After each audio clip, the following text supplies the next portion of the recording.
shocking murder that left investigators stunned. In many ways, the Candy family story began like the stories of many other families in America who lived quiet lives in small towns. Although they weren't rich or famous, the people who knew them, and even people who had only seen them smile on local TV or Facebook posts, thought they were rich in all the important ways: laughter, love, rituals, and the warmth of being together. But behind those snaps of happiness was a painful, secret falling apart that no one could have seen coming.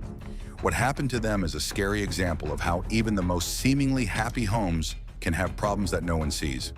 The Candy family lived in Yukon, Oklahoma, which is a village-style town just outside of Oklahoma City. Yukon is a place where people talk to each other over backyard fences and kids ride bikes down streets lined with trees. It's known for its quiet areas, family-friendly parks, and strong community values. The Candys were right at home. Jonathan and Lindsay were involved, friendly, and often seen at local events with their boys Dylan, Ethan, Lucas, and their youngest, whose name has been kept secret to protect his privacy. They were well known at their church, and the boys played sports and music.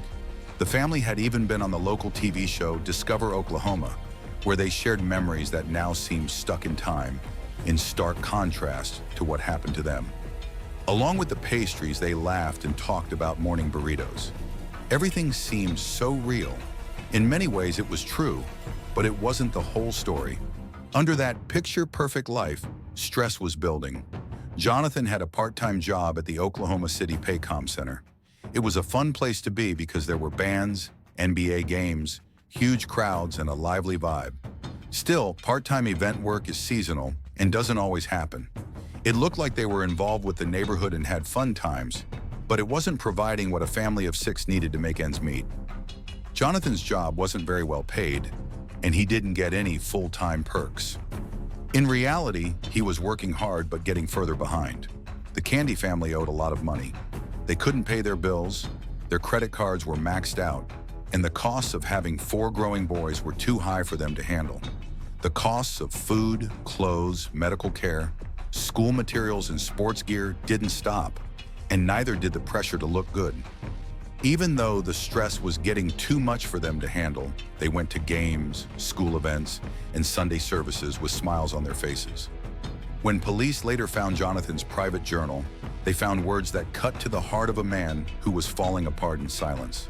He wrote about how he felt like a failure as a father, husband, and with money. He felt weak, unnoticeable, and unable to do anything. The man in the mirror was no longer a person he knew.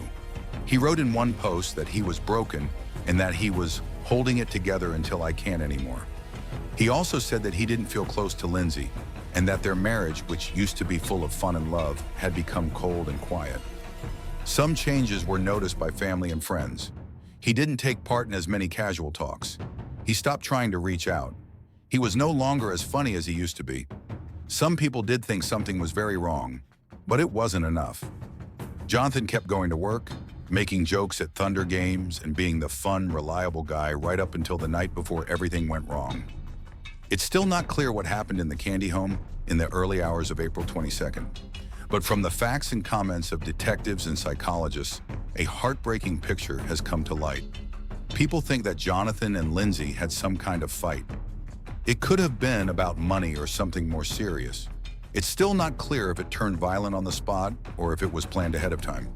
But at some point, Jonathan got a gun and killed Lindsay and their 3 boys, Dylan, 18, Ethan, 14, and Lucas, 12. After that, he used the gun on himself.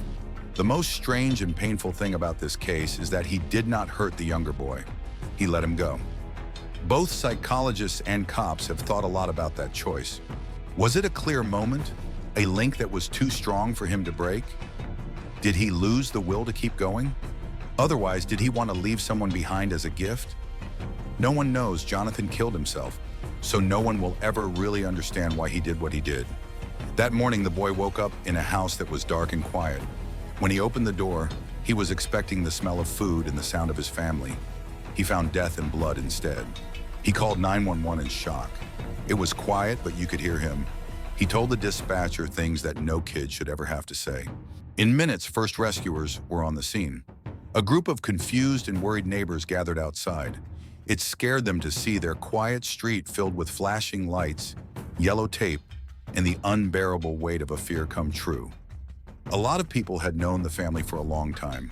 One neighbor said Jonathan had helped them fix their fence, and another remembered Lindsay always having cookies and a smile for school events. The neighborhood was in shock for days and weeks afterward. Vigils with candles were held. Memorial services were packed with people who were sad. Dylan had graduated from Mustang High School a year before, and his teachers and peers talked about how talented and positive he was. Because he was an important part of the school band, his bass drum and uniform were put on show. A bench at the Mustang Youth Sports Complex was named after Ethan because he loved baseball and was a good leader on the field. Lucas was the youngest victim. He was known for having a lot of energy, a big smile, and a lot of love for other people. The boy who was left behind came next. He became the face of impossible survival. As a child, he had to carry a story that no one should ever have to. He is living with extended family, and they are working with child psychologists, trauma experts, and grief counselors to help him feel better. A GoFundMe page was set up to help pay for his therapy, care, and schooling. A lot of letters have come in from all over the country. Strangers have sent toys, school supplies, and just words of love and hope. The effects on their mental health will be deep and last a long time. Experts say the road ahead will be full of tough spots, like memories that hurt, questions that may never have answers, and important events that will always be missed. He has a chance to get better with care, time, and the ongoing support of a caring society. The Candy case has become a wake-up call for change in the community as a whole. Events to raise knowledge about mental health are now being held in churches, schools, and civic groups. Leaders in the area have asked people to check in on family and friends. There are now more counseling services available, and it's not as taboo to talk about the stress that many parents, especially dads, are under. This terrible event teaches us a hard lesson. It shows that looks can be very deceptive, that people can smile even when they are hurting, and that even the toughest people can be breaking down inside. It also makes us think about how dangerous silence can be. If Jonathan had been able to talk, if he had asked for help, and if the people around him had known what to look for, things might have been different. Mental health is something that is often kept secret or even shamed, especially when it comes to guys. It shouldn't be, though. Being depressed, anxious, or emotionally worn out is not a sign of weakness.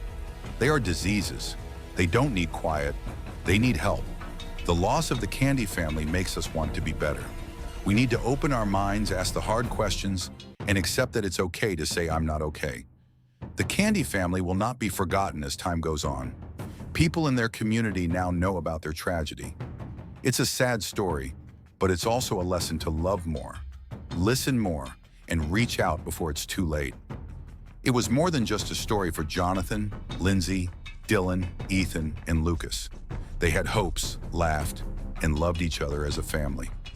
The boy who lived, the one who will remember them, now walks a path marked by both sadness and hope. His life is a chance for healing, not just for him, but for everyone who has been affected by this terrible story.